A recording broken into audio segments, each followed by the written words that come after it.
오늘 우리에게 주신 하나님의 말씀은 로마서 3장 21절로부터 31절까지 말씀입니다. 이제는 율법 외에 하나님의 한 의가 나타났으니 율법과 선지자들에게 증거를 받은 것이라. 곧 예수 그리스도를 믿음으로 말미암아 모든 믿는 자에게 미치는 하나님의 의인이 차별이 없느니라. 모든 사람이 죄를 범하였음에 하나님의 영광에 이르지 못하더니 그리스도 예수 안에 있는 속량으로 말미암아 하나님의 은혜로 값없이 의롭다 하심을 얻은 자 되었느니라. 이 예수를 하나님이 그의 피로써 믿음으로 말미암는 화목 제물로 세우셨으니 이는 하나님께서 길이 참으시는 중에 전에 지은 죄를 간과하심으로 자기의 의로우심을 나타내려 하심이니 곧 이때 자기의 의로우심을 나타내사 자기도 의로우시며 또한 예수 믿는 자를 의롭다 하려 하심이라. 그런즉 자랑할 때가 어디냐 있을 수가 없느니라. 무슨 법으로냐 행위로냐 아니라 오직 믿음의 법으로니라.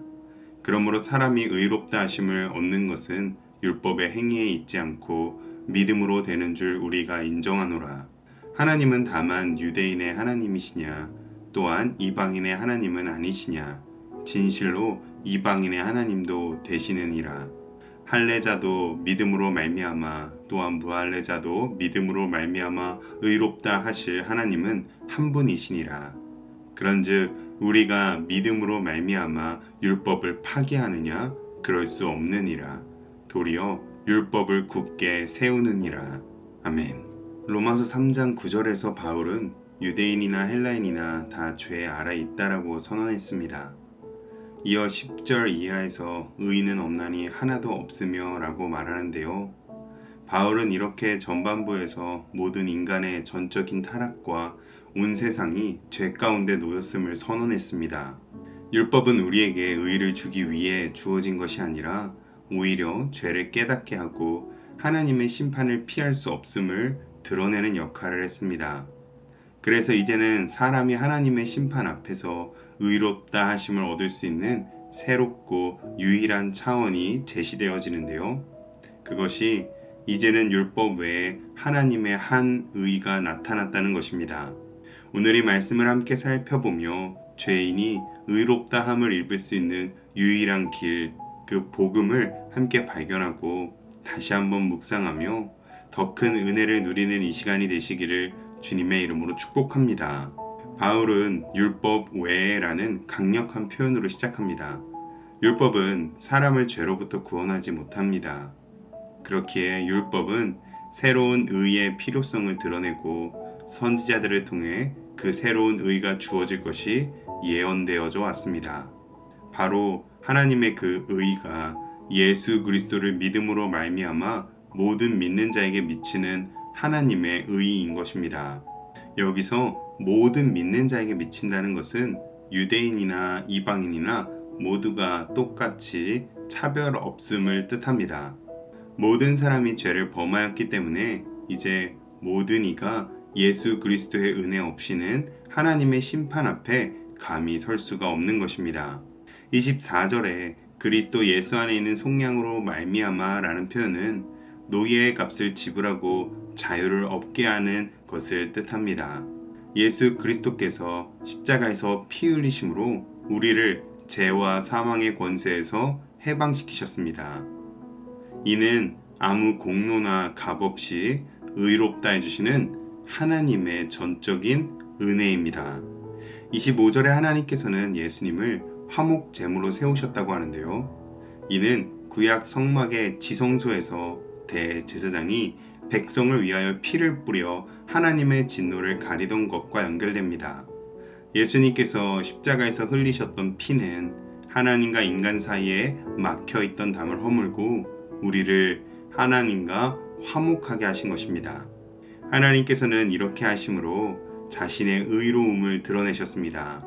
죄를 그냥 넘어가시는 것은 불의한 것이지만 그 죄값을 예수 그리스도의 십자가의 피로 지불하심으로 하나님의 의를 드러내신 것이죠. 그런즉 율법 외에 하나님께서 주신 한 의, 그것은 죄인이 의롭다 하심을 입는 유일한 방법, 예수 그리스도의 십자가 속량을 믿는 것인 줄로 믿습니다. 바울은 이제 이 놀라운 복음이 이전의 율법과 어떤 관계가 있는지를 설명합니다. 사람이 의롭다 하심을 얻는 것은 전적으로 하나님의 은혜이며 믿음으로만 가능한 것이기에 인간의 자랑할 것이 남아있을 수가 없습니다. 자기의 행위로서 얻는 것이었다면 누구든지 자랑할 수 있겠지만 믿음으로 얻는 것이기에 자랑이 설 자리가 없습니다. 바리새인과 세리가 성전에서 기도했을 때에 바리새인은 자신의 행위를 드러냈지만 세리는 나는 죄인입니다 라고 겸손히 하나님의 은혜를 구했습니다. 이를 보시던 예수님께서는 세리가 의롭다 하심을 받았다라고 말씀하시죠.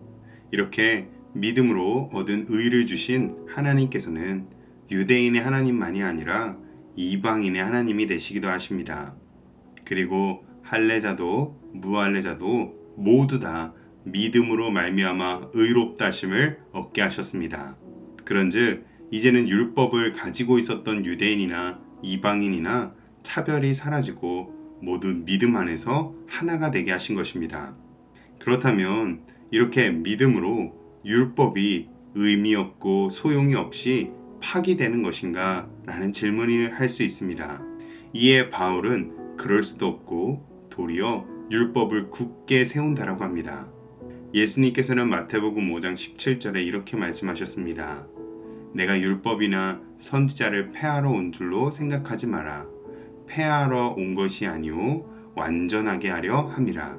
아멘. 믿음은 율법을 무너뜨리는 것이 아닙니다.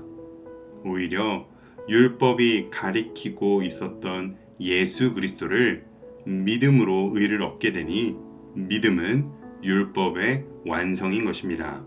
그런즉 모든 사람이 죄 아래 있기에 인간의 자랑은 무너지고 오직 그리스도의 십자가와 은혜만이 우리의 자랑이며 구원이 됩니다. 율법으로는 도달할 수 없었던 하나님의 의가 예수 그리스도를 믿는 믿음을 통해 우리에게 값없이 주어졌습니다. 그런즉 이제 우리는 더 이상 행위를 자랑하지 말고 겸손히 믿음으로 살아야 할 줄로 믿습니다. 그러므로 오늘 우리 모두는 예수 그리스도 안에 나타난 하나님의 한 의, 그 믿음을 붙듦으로써 은혜의 사람, 겸손히 주님만 자랑하는 하나님의 백성들이 되시기를 주님의 이름으로 축복합니다. 기도하겠습니다. 의로우신 하나님 아버지, 오늘 우리에게 율법 외에 나타난 하나님의 한 의, 믿음을 깨닫게 하시니 감사합니다. 주님, 우리가 다른 것을 자랑하지 않고 오직 믿음으로 은혜의 옷을 입으며 살아가게 하시고 주님만 의지하며 예수 그리스도의 십자가 복음만을 자랑하게 하옵소서. 예수님의 이름으로 기도합니다. 아멘.